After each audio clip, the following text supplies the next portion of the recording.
അല്പസമയം മുൻപാണ് ഭൂട്ടാനിൽ വെച്ച് പ്രധാനമന്ത്രി സംസാരിച്ചത്. ഇന്ത്യയും ഭൂട്ടാനും തമ്മിലുള്ള ബന്ധത്തെക്കുറിച്ച്, ഊഷ്മളമായ ബന്ധത്തെക്കുറിച്ച് സംസാരിച്ചു.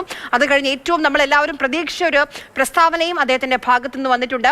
ഈ ഡൽഹി ബ്ലാസ്റ്റിൽ ജീവൻ നഷ്ടപ്പെട്ട വ്യക്തികളുടെ കുടുംബാംഗങ്ങളുടെ വേദനയിൽ പങ്കുചേരുന്നു എന്നാണ് നരേന്ദ്രമോദി പറഞ്ഞത്. അതോടൊപ്പം ഇതിന് പിന്നിൽ ആരൊക്കെ പ്രവർത്തിച്ചു അവരെയൊക്കെ കണ്ടുപിടിക്കും, ഉത്തരവാദിത്തപ്പെട്ട ഇതിന് പിന്നിൽ പ്രവർത്തിച്ച എല്ലാവരെയും കണ്ടുപിടിക്കും എന്നുള്ളതാണ് പ്രധാനമന്ത്രി ഭൂട്ടാനിൽ വെച്ച് പറഞ്ഞ കാര്യം. പി ബസന്തിലേക്ക് പോവുകയാണ്. ബസന്ത്, എന്തുകൊണ്ട് പ്രധാനമന്ത്രി നരേന്ദ്രമോദി ഇതിനെക്കുറിച്ച് സംസാരിച്ചില്ല എന്ന് പ്രതിപക്ഷം ചോദിക്കുന്നുണ്ട്.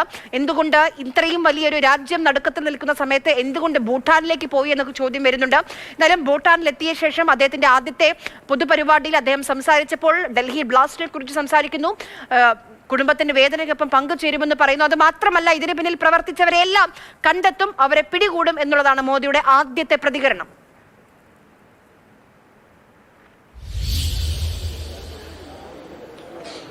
ഭൂട്ടാനിലേത് നേരത്തെ നിശ്ചയിച്ച ഒരു പരിപാടിയാണ്.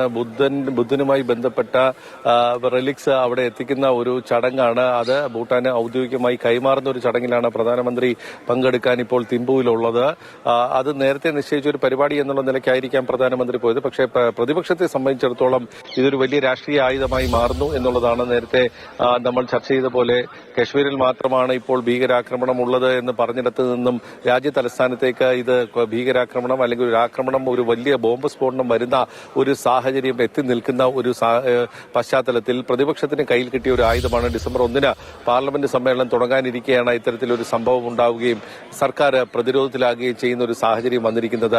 സ്വാഭാവികമായിട്ടും പ്രധാനമന്ത്രി അടക്കമുള്ളവരുടെ ഈ വിഷയത്തിലെ ഒരു വ്യക്തത വരുത്തലിൽ ഉണ്ടാകുന്ന കാലതാമസം, ഒരു മൗനം എന്ന് പറഞ്ഞുകൂടാ, സ്വാഭാവികമായിട്ടും അനുശോചനം രേഖപ്പെടുത്തലും പിന്നിൽ പ്രവർത്തിച്ചവരെ കൊണ്ടുവരിക എന്നുള്ളത് ഒരു പ്രതികരണം തന്നെയാണ്. പക്ഷേ ഇതിലൊരു വ്യക്തത വരുത്തേണ്ട ഒരു ആവശ്യം, ഇതെന്താണ്, ഭീകരാക്രമണമാണോ അതോ ഒരു സാധാരണ പോലുള്ള ഒരു ബോംബ് ബ്ലാസ്റ്റ് മാത്രമോ, സാധാരണ പോലുള്ള ഒരു CNG സിലിണ്ടർ ബ്ലാസ്റ്റ് മാത്രമാണോ ഇത് എന്നൊക്കെയുള്ള കാര്യങ്ങളിൽ ഒരു വ്യക്തത വരുത്തേണ്ട ഒരു ആവശ്യം സർക്കാരിന്റെ ഭാഗത്ത് നിന്ന് ഇന്നത്തെ സാഹചര്യത്തിൽ ഉണ്ടാകുന്നു.